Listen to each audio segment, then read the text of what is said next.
Buenos días. Bueno, pues parece, en un panorama que yo pensaba que no va a llegar nunca, que puedo estar terminando el capítulo 10 y que en modo formal mi obra termina con esta última lectura, con las dos entradas o las tres que necesite y que solo me queda pues un apéndice que realicé después de los tremendos acontecimientos del 11S, un apéndice muy visceral, muy dolorido, pero bueno, hablaré de él cuando lleguemos y continuemos con esta especie de síntesis de mi pensamiento con respecto al mundo y a la humanidad y lo que debiéramos de hacer en mi criterio para buscar caminos de esperanza, de supervivencia colectiva y de que la aventura de la humanidad, la aventura del hombre, la aventura de la inteligencia, este prodigioso milagro, continúe. Bueno, y decía que cuando el orden jurídico internacional no puede ser imperativamente impuesto, cuando las condenas de un organismo internacional importante devienen solo en condena moral,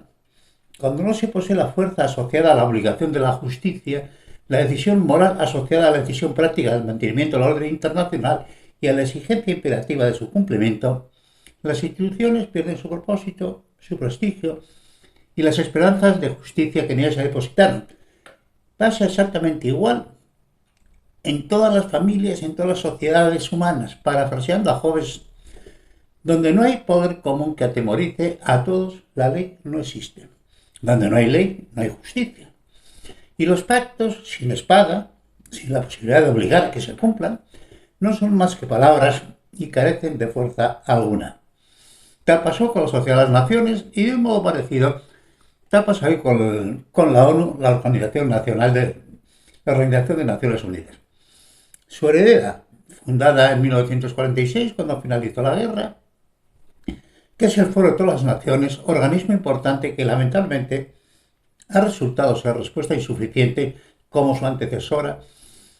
para los problemas humanos, lugar donde chocan los enfrentados intereses, los juegos de poder y confrontación, el coro interminable de los lamentos, la nula cooperación sincera de la totalidad. Más lugar de bloqueos, disculpas excusadoras, acusaciones más o menos fundadas, acreditación como asistencia de país y búsqueda de complicidades internacionales que un lugar de proyección de futuros. Da uno de muchas cosas, pero desde luego no es un lugar donde se proyecten futuros.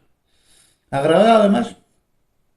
por el contrasentido de que las decisiones sean paritarias, cada nación tiene un voto, entre naciones que representan a 1.000 millones de seres humanos, tengan teóricamente el mismo valor que naciones que representan a 10 millones. O que países donde no se respetan los derechos humanos pertenezcan a la ONU y que además sean miembros de la Comisión de Derechos Humanos, como hemos llegado a ver. También en España, ¿no? Quiero decir que el representante de los derechos humanos en un parlamento, pues pertenecía a la banda de asesinos, de terroristas, condenados como terroristas, dentro de las ofensas que la gente es capaz de hacer a la sociedad, ¿verdad? O que una serie de países tengan poder de veto, los 5 permanentes del Consejo de Seguridad, Rusia, Estados Unidos, China, Reino Unido y Francia, es decir, la capacidad inapelable de que cualquier proyecto pueda no salir adelante, afecte a lo que afecte y a quien afecte, en función de posicionamientos y clientelismos previos, ideológicos o geoestratégicos, o que en condiciones de igualdad puedan debatirse y votarse entre configuraciones políticas y económicas tan distintas y tan distantes, tan diferentes entendimientos y órdenes sociales y morales. Disparate tras disparate, pretendidos equilibrios conceptualmente imposibles. Tal parece que los políticos, presos de sus distintas realidades nacionales, en ningún caso serán capaces de alumbrar órdenes internacionales que puedan servirnos al total de la humanidad, basados en unos mínimos imperativos de democracia, racionalidad, solidaridad económica y de justicia relacional. De todas las importantes tareas que puede realizar la ONU, solo se ocupa y mal de lo más evidente: intentar conservar la paz y la seguridad en el mundo e intentar la difícil concordancia de tan distintos y tan distantes intereses entre tan distintos y tan distantes entendimientos de la vida, de la justicia, de la organización política, de la moral y de la religión y de los órdenes sociales. La argumentación, impecable, de que la ONU no hace, ya que no puede hacer cosa distinta que intentar poner en práctica las decisiones impuestas por la Asamblea General y por el Consejo de Seguridad, lo que la práctica evidencia que termina siendo no hacer nada o siempre no lo suficiente. El concepto a cambiar de una manera radical es que la ONU no trabaje para las naciones que la constituyen. La ONU, si quiere hacer algo memorable, lo que la humanidad precisa urgente y angustiosamente sería trabajar solo para la humanidad en su conjunto y no para las naciones. Y comenzar a realizar las misiones que deberían ser fundamentales, primero y ante todo, ser una gigantesca fábrica de sueños que iluminaran el camino del futuro para la humanidad y la fundamentación imperativa de un orden internacional pacífico basado en el derecho y en el escrupuloso respeto de los derechos humanos. Y en el orden jurídico, moralmente satisfactorio y ecológicamente responsable, que nos obligara a todos, jurídicamente, imperativamente, como a todos debiera obligarnos, la responsabilidad solidaria de la humanidad con todos y con cada uno de sus componentes. La Corte Internacional de Justicia para los conflictos entre las naciones y la Corte Penal Internacional para los crímenes de lesa humanidad de las personas, ambos en La Haya, lo intentan con muy escasos resultados y sin capacidad para poder investigar, llevar ante el tribunal obligatoriamente, a condenar y hacer cumplir las sentencias a nivel universal, ya que solo la justicia universal independiente y con capacidad ejecutiva puede poner freno inmediatamente, al menos en gran parte, a algunas de las locuras del mundo, siempre que la clase jurídica esté a la altura de sus obligaciones y no esté a su vez tan loca como a veces muchas parece que lo está, y desde luego que lo está. Cuando finalmente la humanidad se conduzca socialmente como será en el futuro bajo una misma ley, todos iguales ante la misma ley, la justicia será universal, ya que cualquier decisión de cualquier tribunal en cualquier parte del mundo tendrá valor ejecutivo a nivel universal. Churchill, uno de sus principales artífices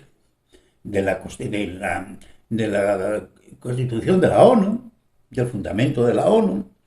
agudamente comprendió desde el primer momento que la arquitectura básica era respuesta inadecuada y equivocada, agravada por la muerte de Roosevelt, en el que tanto se apoyaba, aunque cada cual jugaba su juego de intereses nacionales, pero fue lo único posible que pudo hacerse para conciliar las tan distintas voluntades e intereses de las grandes potencias ganadoras, comillas, las grandes perdedoras, Alemania y Japón, que perdieron la guerra y ganaron la paz, e Inglaterra, que ganó la guerra y perdió la paz de la Segunda Guerra Mundial. Así, esa cabeza privilegiada, la de Churchill, analizó la situación de la ONU en su base fundacional. Comillas, resolver las grandes causas mundiales y fundamentalmente impedir las guerras. Lo que tenemos ahora no es eficaz para esta finalidad tan destacada. Convocar a todas las naciones, grandes y pequeñas, poderosas o no, y a esto añado yo, más las distintas ideologías, las distintas religiones, las muy diferentes intereses y necesidades, más los diferentes modelos políticos, más el poder de veto de algunas naciones, más la carencia de medios para exigir y obligar el cumplimiento de sus regiones, cierro, y continúo con las palabras de Churchill, en términos de igualdad en un órgano central, se puede comparar con organizar un ejército sin ninguna división entre el alto mando, los comandantes de las divisiones y de las brigadas, y digo yo, y hasta los soldados. Todos están invitados al cuartel general. De momento, lo único que hemos conseguido es una torre de Babel templada por hábiles cabilderos, pero seguiremos intentándolo. Bueno, pues estas palabras magníficas de Churchill con respecto a la ONU, que suscribo su mayor parte. Digo yo, pues no lo hemos vuelto a intentar, no lo hemos seguido intentando. Con ese diseño conceptualmente inadecuado continuamos intentando racionalizar el mundo, respetar la dignidad humana, proteger a la infancia y evitar las guerras cuando evidentemente estos objetivos cada día parecen más lejanos. Y parecen cada día más lejanos ya que por este camino, con este diseño conceptual y con estos medios son objetivos racionalmente imposibles. Para esta totalidad conceptual se necesita otro foro, otros protagonistas y otros mecanismos de decisión, un foro de la humanidad, donde los protagonistas no sean los políticos, no solo los políticos, sean los científicos, los pensadores sociales, los lingüistas, los filósofos, los demógrafos, los pedagogos, las religiones, las ONG, las culturas, los agentes económicos, los agentes sociales, los juristas y, como es natural, también los políticos, las naciones y los organismos internacionales. Por supuesto, luego todo esto hay que ordenarlo de forma que sea un sistema operativo. En esta primera fase, No puede ser un organismo electo, debe constituirse por invitación consensuada entre toda la humanidad, proponiendo a los mejores y más altruistas, con una organización piramidal donde cada representante sea la terminal de su grupo de procedencia, que represente la necesaria contradicción de la compleja realidad humana. Los distintos especialistas o grupos sociales o religiosos, culturales, económicos, propondrán a quien mejor pueda representarles, igual que las naciones por agrupaciones de procedencia común, los organismos internacionales por su responsable máximo, para constituir una especie de Parlamento Mundial en un primer estadio con función meramente orientadora y consultiva, donde se piense en el planteamiento, orientación y solución de los grandes problemas. Estos grandes problemas que estoy evidenciando y que no mira nadie. El dibujo de nuestros más adecuados futuros y donde la voz de los científicos delimiten la realidad de los problemas, no las engañosas esperanzas de los vendedores de imposibles o de los defensores de los privilegios, donde la defensa de los intereses tenga su voz, pero quede supeditado a lo posible y al bien común. Los grupos mediáticos participarán en la difusión y necesaria contradicción de las propuestas en lo loable como un intento de propiciar la creación de las grandes bases relacionales y la creación de una gran base de opinión de alcance mundial donde los seres humanos podamos encontrarnos y reconocernos en un debate universal al que todos estamos invitados. El germen de un gobierno, el germen de una ejecutiva mundial será igualmente por invitación directa y en su primera fase de actuación intentará coordinar las propuestas del Parlamento con la política de las naciones. Su primer trabajo sería conseguir que la OTAN, formada por todas las naciones significativas del mundo, controle el ejército del mundo, dirigiendo las querellas humanas imperativamente al ámbito jurídico y dirigiendo el gasto de las naciones en armamento hacia la exploración espacial, propiciando la transición de esta actividad súper especializada hacia un horizonte productivo distintos con los menores sobresaltos posibles mediante la articulación de planes conjuntos que propicien los mejores esfuerzos encaminados hacia la más maravillosa aventura humana. Una frontera fuera de nuestro planeta, una defensa y una seguridad común, el más inmenso territorio por explorar y descubrir y colonizar, recursos y conocimientos inimaginables que nos están esperando. La aventura definitiva de la raza humana, nuestro destino, la propagación de la vida consciente entre las estrellas. Esta es nuestra supervivencia. Esta es nuestra nave sideral imaginativa en estos momentos donde tenemos que embarcarnos la humanidad si queremos tener que nuestra especie continúe su andadura y que la consciencia y la inteligencia continúe su andadura. Y debemos comenzar a dar los necesarios pasos hacia la obligación imperativa universal de los derechos humanos, la instalación universal de los estados sometidos al derecho, la equiparación en seguridad jurídica, la aplicación imperativa de las resoluciones judiciales a escala universal, la extensión y mejor distribución de la riqueza, la recuperación ecológica y la adecuada planificación medioambiental y poblacional, la extensión universal de la educación con una formación única para todos en educación obligatoria, una sola lengua para la educación, una sola moneda para el mundo, solución de los problemas energéticos, una configuración sostenible poblacional, la fijación de las poblaciones mediante los desarrollos suficientes en modelos ecológicos sostenibles, evitando las enormes migraciones humanas provocadas por la pobreza y las hambrunas, y la desertización y el cambio climático. La paternidad responsable como premio al mérito acreditado y a la capacidad de sostener y educar una nueva vida. La atención solidaria a la infancia, la discapacitación y la vejez. La adecuación de los mecanismos sociales que permitan responsablemente la asunción de los descubrimientos científicos. Un orden mundial donde todos los seres humanos tengamos la tranquila seguridad de poder desarrollar nuestras vidas con la dignidad inherente a nuestra condición de seres conscientes y morales. En definitiva, una constitución universal válida para todo el mundo en un mundo que de todos es. Joder, qué explosión de sueños, ¿verdad? Qué explosión de sueños. Si algún día lo ven los tiempos, esto que yo estoy diciendo, si algún día lo viesen los tiempos, qué mundo más hermoso, ¿verdad? Y necesariamente un nuevo orden que garantice la vida, la educación mínima, la mínima alimentación necesaria, los cuidados médicos, la medicina suficiente, un lugar de orden y de justicia donde las inclinaciones de cada uno encuentren su expresión, donde la máxima libertad está garantizada en seguridad, capacidad electiva plena sobre nosotros mismos, donde la cooperación necesaria sea tan exigente como sea necesaria. Los que sueñan con la riqueza, que luchen por ella. Los que sueñan con los conocimientos, que puedan acceder a él sin limitaciones. Donde cada ser humano ejerza su básico derecho de elegir su destino, una civilización distinta, donde todos los seres humanos nos sintamos libres y copartícipes. Comillas. La felicidad está en la libertad y la libertad en el coraje ciudadano. Pensamiento muy antiguo de Pericles, pero qué hermoso, ¿verdad? La felicidad está en la libertad y la libertad en el coraje ciudadano. Siendo los seres humanos como somos, nunca podremos poner límites al deseo humano de acumular riquezas por parte de los individuos y de las sociedades. Pero sí podemos poner límites, estamos obligados a poner límites de mínimo de riqueza para todos que supongan unas garantías universales de educación, sanidad y alimentación. La base de la libertad y de la satisfacción social y personal es la suficiencia con la propia vida. Repito, la base de la libertad y de la satisfacción social y personal es la suficiencia con la propia vida y con la vida de tu familia, aun cuando sea de mínimos, pagando estos mínimos que garanticen la dignidad y la libertad humana mediante la colaboración responsable en el quehacer común en el que seamos requeridos. Adecuar los mecanismos económicos, la financiación precisa a esta nueva concepción de la realidad no parece problema de difícil solución cuando ingentes cantidades de esfuerzos y de dinero se viene empleando en la ayuda a su desarrollo sin éxitos apreciables cuando los países no cuentan con la estabilidad suficiente, si bien es cierto que cualquier lluvia es buena para la tierra sedienta, y si no se soluciona las miserias del mundo, al menos se calma en algo nuestras conciencias adormecidas. Una economía mundial siempre ligeramente inflacionista tiene la capacidad de subir un minúsculo impuesto más en cascada del tipo IVA hasta el precio final del 5% máximo en tramos sucesivos, con carácter universal para constituir un fondo solidario de desarrollo interterritorial y con el más noble destino,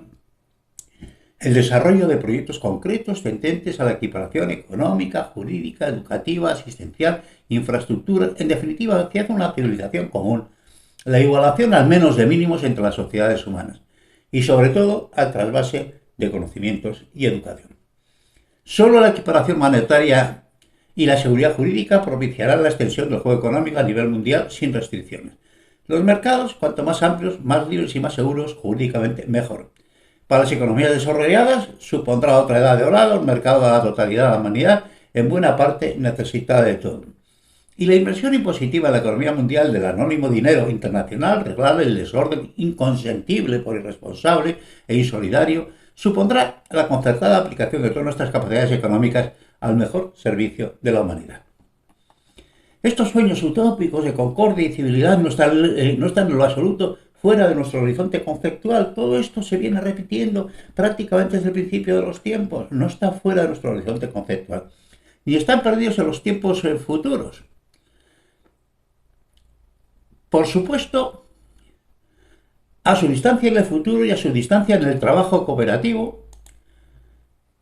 pero será difícil que podamos acceder al futuro por caminos distintos, ya que la lógica evolutiva de la situación actual nos lleva inevitablemente a una inteligente acción concertada entre todos y para todos, racionalizando el mundo y las sociedades humanas, o nos llevará a un futuro violento y depredador, de inevitable dominio totalitario de una parte de la humanidad sobre el total, suponiendo que tal cosa sea posible y no se convierta en un escenario donde no haya futuro para nadie.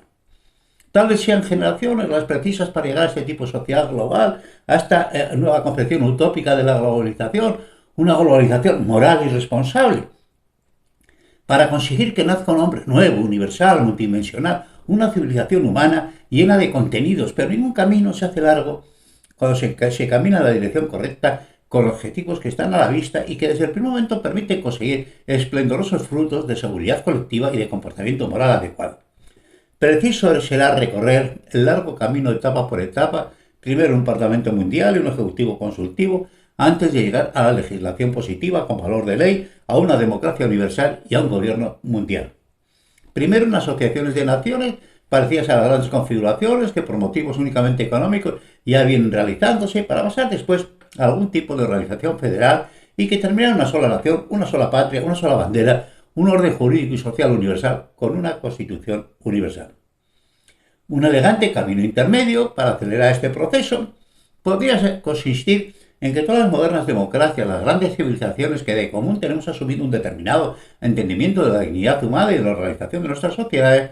sometidas a los estados de derecho y a la Declaración Universal de los Derechos Humanos, nos asociamos en un nuevo foro en la defensa y extensión universal de estos principios, con las puertas abiertas a aquellas naciones que quieran ir sumándose a estos mínimos entendimientos de civilidad compartida, propiciando relaciones privilegiadas entre todos sus miembros y haciendo que permanecer fuera de este espacio de civilidad no resulte ni sostenible ni rentable para nadie, obligando a optar entre formar parte de pleno derecho de la familia humana o vivir extramuros de la civilización humana. Aquí estoy repitiendo una copia que es la Comunidad Europea. ¿Os dais cuenta? A otro nivel, pero estoy repitiendo una copia. Pongamos unos requisitos mínimos de ingreso y hagamos la siguiente asociación, no de Europa, sino del mundo. Una especie de G8 integrado y extendido no solo por la riqueza, sino por los más altos valores morales de una civilización común y con los brazos abiertos a todas las sociedades humanas que quieran con nosotros integrarse en conceptos superiores del hecho relacional humano. Bueno, y aquí acabo esta entrada y veremos con la siguiente termino o necesitaré otra más. Recibir un cordial saludo, pero qué explosión de utopías, de pensamientos, de cosas que nos pueden permitir a la humanidad sobrevivir. Darle vueltas en la cabeza, darle vueltas a la cabeza, porque el futuro se hace en los sueños de los seres humanos. Un abrazo.